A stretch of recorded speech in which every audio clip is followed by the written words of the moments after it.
Hello, good morning students. I am your Sukriti ma'am from Pathak school. Today we will discuss about the remaining stanzas of the poem, The Road Not Taken of your class 9. Okay? In your last class, we have discussed about the first two stanzas of this poem, that how the poem is getting confused of choosing a path. So let me remind you all in short. The Road Not Taken basically is a symbolic poem and it is written by Robert Frost in 1915. Okay. So the poet says that the path that we don't choose in our life is the road not taken. He describes his feelings about that choices that he had left in the past. The path which we have chosen decide our future, our destination. मतलब आपको मैं अब हिंदी में बता रही हूँ. जो पहले के दो स्टैंजास थे उसमें पोएट क्या बताना जा रहा था कि वो किसी वो कहीं जा रहा था, जाते जाते उसको येलो वुड दिखा. येलो वुड मतलब जिसपे कोई पत्ते ना हो, मतलब सिर्फ पतझड़ का मौसम जो होता है वो येलो वुड को कहते हैं. ठीक है. तो उस पतझड़ के मौसम में वो कहीं जा रहा था और जाते जाते वो जो रास्ते दो जगह डिवाइड हो रहा था, मतलब दो जगह सेपरेट हो रहा था, मतलब दो जगह अलग हो रहा था. एक पाथ कहीं जा रहा था, एक पाथ कहीं जा रहा था. तो जाते जाते उसको ये फील हुआ कि ये जो पाथ है वो जाते जाते घने जंगलों में वो खत्म हो रहा है. ठीक है. अब इसी बीच उसको ये कंफ्यूजन हुआ कि जो पाथ घने जंगलों पे जा रहा था वो पाथ थोड़ा सा घिसा हुआ था, थोड़ा सा मतलब शैबी था. वो थोड़ा सोच रहा था कि नहीं ये पाथ ठीक नहीं था और वो ना ज़्यादा मतलब यूज़ किया हुआ वो पाथ नहीं लग रहा था, मतलब लोगों का ज़्यादा आना जाना नहीं था उस पाथ पे. तो इसीलिए वो अब उस पाथ को छोड़कर वो फिर दूसरे पाथ को यूज़ किया. ठीक है. तो दूसरे पाथ को यूज़ करते वक्त चलते वक्त उसको ये लगा कि अरे ये पाथ तो बिल्कुल भी घिसा नहीं है और इसमें जो पत्ते गिरे हुए हैं बहुत कम पत्ते गिरे हुए हैं. और इसी बीच वो फिर कंफ्यूज हो जाता है कि अच्छा मैंने जो पाथ जो मैं चूज़ किया वो कहीं गलत तो नहीं है. पहले मैं जो पाथ जो चूज कर रहा था वो ही सही था. और फिर वो दोनों को कंपेयर करने लगा. वो कंपेयर करते करते उसको ये फील हुआ कि अरे नहीं, दोनों ही पाथ बिल्कुल एज इट इज सेम है.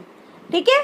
तो ये दोनों लाइंस में आपको ये पता चला कि पोएट जो है वो सोचते सोचते वो कंफ्यूज हो जाता है कि मैं जो कर रहा हूँ क्या वो सही है. इसके बारे में वो दोनों स्टैंजाज में वो बताया है. अब now come to the third stanza. And both that morning equally lay in leaves no step has trodden back.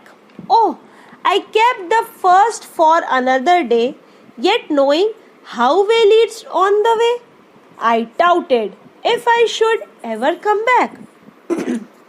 So the poet says that both the paths were similar that morning. Both had leaves on them and no one had stepped on them as they were still green in color.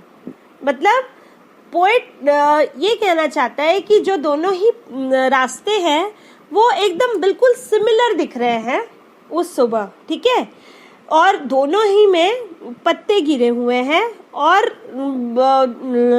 कोई भी उन पत्तों को कुचला नहीं है. वो वैसे ही as it is green colour का दिख रहा है. He decided that day he would take one path and keep the other path for another day. मतलब वो ये सोचा कि एक पाथ को मैं चल लेता हूँ और दूसरा पाथ में बाकी रखता हूँ बाद में चल लेने के लिए. मतलब दूसरे पाथ पे वो बाद में जाएगा, अभी जिस पाथ पे वो सोच रहा है वो उस पाथ पे चल रहा है. तो आप देख रहे हो कि पोएट अभी भी कंफ्यूज्ड है. वो समझ में नहीं आ रहा है उसको कि मैं कौन सा पाथ चूज करूं. तो although he knew that one way leads on to another way, he knew that he could not go back on the choice that he had made. Similarly, even in our life, once we choose an option, we must keep on moving ahead with that option, and we never get a chance to come back, okay, and take the other option that we had left earlier. तो मतलब इसका मतलब क्या हुआ, हम लोग अपने जीवन में, ठीक है, कुछ भी कोई भी ऑप्शन अगर हम लोग चूज करते हैं तो हम लोगों को उसी ऑप्शन में आगे बढ़ना होता है, ठीक है, और उसी ऑप्शन को जो है अगर हम लोग उस ऑप्शन को अगर हम लोग नहीं चूज करेंगे तो वो ऑप्शन फिर दोबारा हम लोगों को वापस नहीं मिल पाता. तो इसी वजह से इसमें यही कह रहा है कि जो आप डिसीजन ले रहे हो, ठीक है, जो आप डिसीजन सोच रहे हो कि हाँ ये ठीक है, तो उस डिसीजन के बारे में सोचकर आपको आगे बढ़ना होगा. ये नहीं कि आप उस डिसीजन को छोड़ के आप दूसरा कुछ डिसाइड कर ले रहे हो कि ठीक है नहीं कोई बात नहीं, मैं दूसरा डिसीजन अभी यूज कर लेता हूँ, ये वाला अभी मैं रख देता हूँ. इस तरह से नहीं. अपॉर्चुनिटी बोल के नहीं आता है, अपॉर्चुनिटी कभी भी आ जाता है. बस लोगों को ये दिमाग में रखना चाहिए कि वो अपॉर्चुनिटी इंसान कितना यूज कर रहा है और कितना नहीं यूज कर रहा है. ओके, तो थर्ड स्टैंजा में ये उसने मतलब पाथ के साथ अपने जीवन को वो कोरिलेट कर रहा है. अब fourth stanza, I shall be telling this with A Sai.